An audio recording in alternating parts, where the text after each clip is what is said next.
You can't always tell what people mean when they talk about diversity. It gets so confusing. So in this show, I'm going to talk about 3 types of diversity that will help you to cut through the confusion. I'm Dr. Jonathan Ashong Lamptey. I work with leaders to design organizations that are inclusive. And I'm on a mission to help 1 million people like you to make your workplace inclusive. Get your pen and paper ready because I'm going to explain 3 types of diversity that you need to understand to create inclusion. All this talk about diversity can get really confusing, especially when people aren't clear about what they mean when they say the word diversity. Despite a lot of attention, we're still at a place where everyday people and people working in the field can't explain diversity in meaningful terms. So I'm going to do that here by talking about diversity as a management approach and then talking about 2 dimensions of diversity that you absolutely need to understand. So first, let's talk about diversity as a management approach. Here, we define diversity as a management approach that recognizes that as individuals, we have differences and that there is value in those differences. It's important to understand that as a management approach, this is different to equality. Regular listeners know that we don't talk about equality much here. Equality approaches imply that everyone is the same or should be the same. Don't get me wrong, we're entitled to equal treatment under the law. Everyone is. However, if we go back 30 years, equality-led approaches, they were focused on fixing processes and fixing people, trying to make everyone behave in the same way. Often, it required a benchmark of an ideal employee, and this didn't leave much room for maneuver.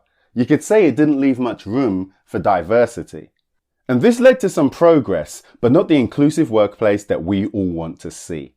Now, we shouldn't get too excited. We need to check our privilege in this context because everything that I talk about is only possible because I'm standing on the shoulders of giants, because I'm standing on the shoulders of people who were previously focused on these equality-led approaches. Okay, so we've talked about diversity as a management approach. Now we need to talk about 2 dimensions of diversity that are essential for you to understand. The first is what researchers call surface level diversity. Surface level diversity typically refers to demographic differences. Now, some of these may be detectable, but others are not. Common examples include age, gender, ethnicity, ability. Now, you may think that I'm talking about physical differences, but that's not true. Surface level diversity can also be applied to class, length of time in an organization, the department that you belong to. Can you see that it's not all about our physical differences? Most research, most legislation, most programs are designed to influence the number of people in an organization regarding their surface level diversity. Now, when people talk about diversity in general, you'll find that this is what they're actually talking about. They're talking about surface level diversity, but they very rarely use that term. And why is that? Because people haven't been taught to use it. The next thing we need to discuss is what researchers call deep level diversity. But before we do that, I want to talk about the importance of sharing. If you hear anything that you find interesting, then please share it with one other person that you think would find it useful. We're launching a book club in 2020 and I would love to get you involved. Make sure you check out the show notes. You can access these wherever you're listening to the podcast.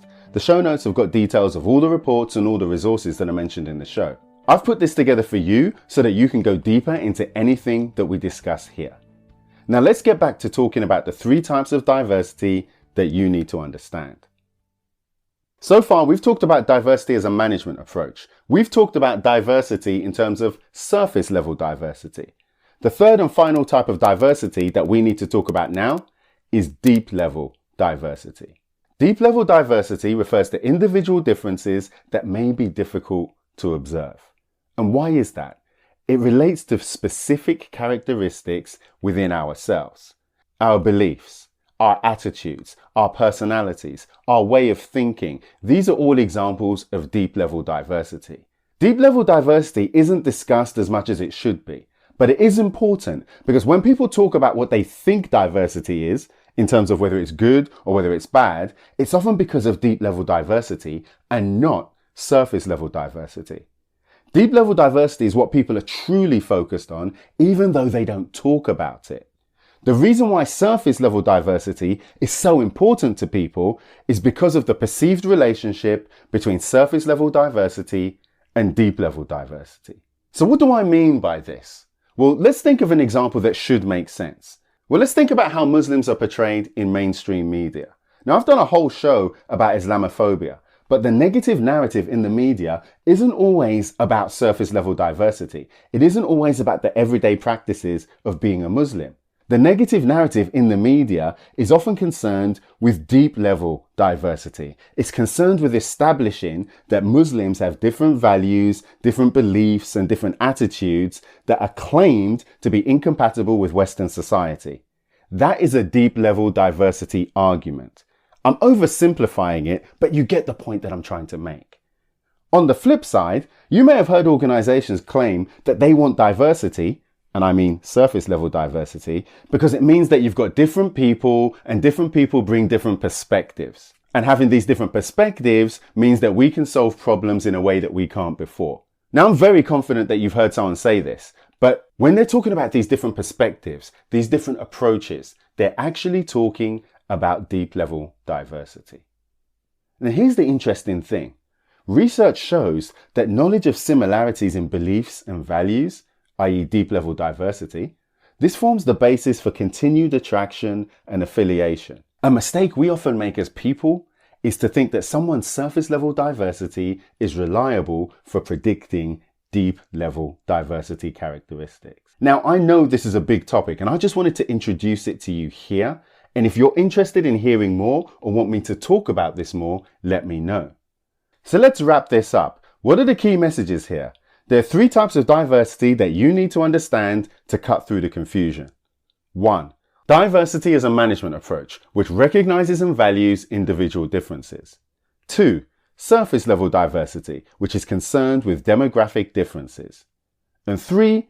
Deep level diversity, which is concerned with differences in our beliefs, attitudes, and ways of thinking. So what do you think? And where does cognitive diversity lie in all of this? Would you call it surface level diversity or deep level diversity? Get in touch or leave a message. I would love to hear from you. If you've learned something from today's show, you should sign up to our insider list on our website. It's free and you can stay ahead of the pack and get the best of everything that we produce. Thanks for listening, and I'll see you in the next episode.